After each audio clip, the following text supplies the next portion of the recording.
और नमो भगवते वासुदेवाय। साधकों, हम श्रीमद् भगवद गीता के 15वें अध्याय का श्रवण कर रहे हैं और श्लोक संख्या 13 तक श्रवण कर चुके हैं। आज हम श्लोक संख्या 14 का श्रवण करेंगे, क्योंकि 13 में भगवान ने क्या कहा था कि जो भी आपको पृथ्वी, चंद्रमा, ये सब कुछ दिखाई दे रहे हैं, ये मेरी ही अपरा प्रकृति हैं। इनका उत्पन्न करने वाला भी, इनको धारण करने वाला भी, इनका पालन करने वाला भी, इनको प्रकाश देने वाला, इनकी रक्षा करने वाला, कह रहे ये सब मैं ही हूँ। ये सब ये सब मैं ही हूँ, कह रहे ये मेरे से भिन्न कुछ भी नहीं है। तो देखिए, आज बता रहे हैं कि जो हमारे पेट के अंदर जठराग्नि है, कह रहे वो भी मैं ही हूँ, मैं ही भोजन को पचाता हूँ। भगवान हमें बता रहे हैं कि देखिए, जो हर इंसान के पेट के अंदर, हर प्राणी, हर जानवर, हर के अंदर जो पेट के अंदर जठराग्नि है ना, उस जठराग्नि से ही हमारा भोजन पचता है। कह रहे वो भी मैं ही हूँ। अगर मैं उसको नहीं पचाऊँ तो व्यक्ति को भूख नहीं लगती है। जब तक वो खाया हुआ पच नहीं जाता है तो वो कार्य करने वाला भी कौन है? कह रहे भगवान कहते हैं कि वह भी मैं ही हूँ। तो देखिए, एक एक अणु अणु से अणु में भी भगवान ही मौजूद हैं। वही हर चीज़ को प्रेरित करने वाले हैं, उत्पादक हैं, पालक हैं, सब कुछ भगवान ही हैं। बगैर भगवान के कोई कार्य नहीं हो सकता।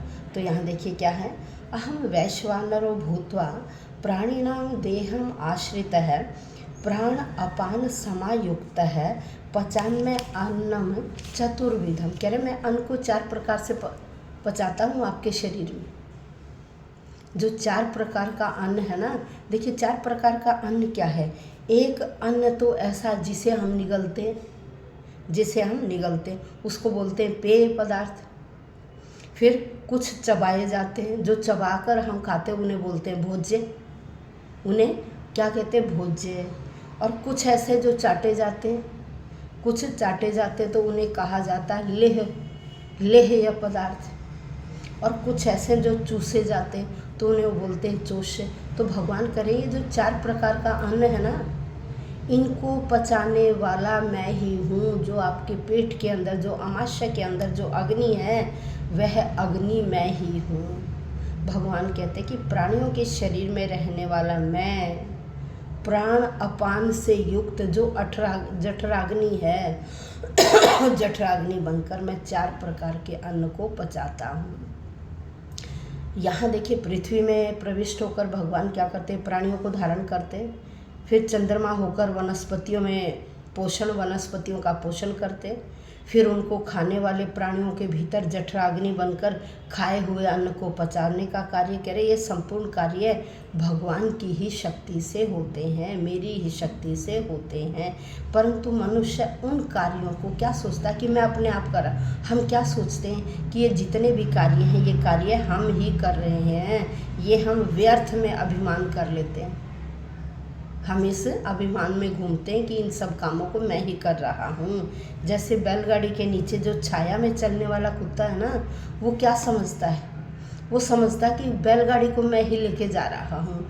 तो वही हाल है कि हम भी उसी उदाहरण की तरह हैं कि हम सोचते हैं ये सारे शरीर को खींचने वाले, ये सारी क्रियाएं करने वाले, हम सोचते हैं कि मैं ही हूँ।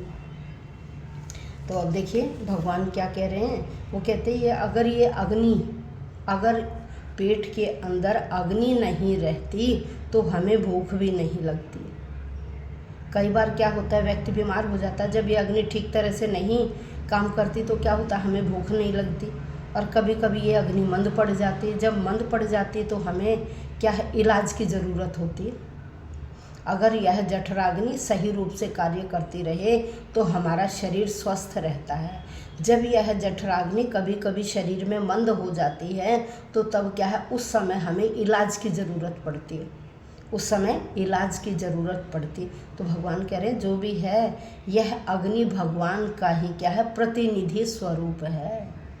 जो ये जठराग्नि है हमारे पेट के अंदर, ये भगवान का ही प्रतिनिधि है। यह परमेश्वर का ही, ब्रह्मा का ही रूप हमारे आमाशय के भीतर है, हमारे पेट के भीतर है, जो सभी प्रकार के अन्नों को पचाने में सहायता करता है। इसीलिए जीव भोजन करने के लिए भी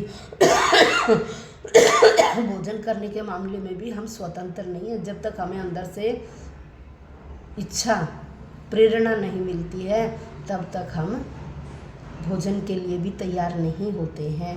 तो इन्होंने कहा कि हम भोजन के लिए भी स्वतंत्र नहीं हैं, और जब परमेश्वर पाचन में उसकी सहायता नहीं करता तो खाने की कोई इच्छा नहीं होती। इस प्रकार भगवान ही, देखिए, अन्न को पैदा करते हैं, भगवान ही अन्न को पैदा करते हैं, भगवान ही उसको पचाते, और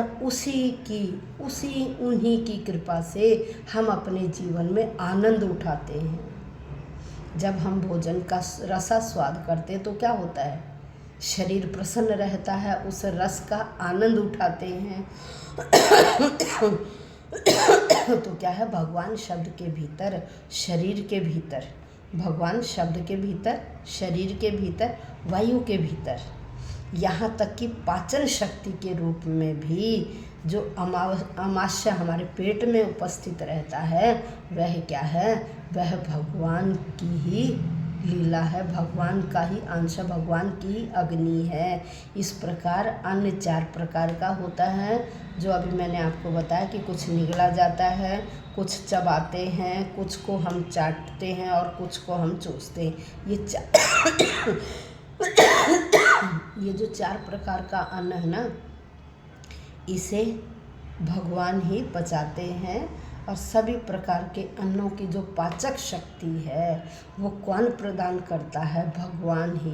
तो इसीलिए भगवान ही इन अन्नों को पचाने वाले हैं, भगवान ही इन अन्नों की क्या है, पाचक हैं।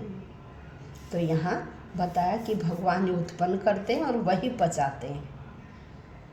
तो आज हमने श्लोक संख्या 14 का श्रवण किया। कल हम श्लोक संख्या 15 का श्रवण करेंगे, और बहुत जल्दी 3-4 दिन में ही हमारा ये अध्याय 15 भी समाप्त हो जाएगा। तो चैनल को लाइक कीजिए, सब्सक्राइब कीजिए, शेयर कीजिए, ताकि नेक्स्ट वीडियो की नोटिफिकेशन आप तक पहुंच सके और आप इसके रसास्वादन से अनभिज्ञ न रह सकें। कमेंट बॉक्स में अवश्य लिखिएगा ओम नमो भगवते वासुदेवाय, या आप जिस भी इष्ट देव को मानते हैं, आप उस इष्ट देव के बारे में लिखिए।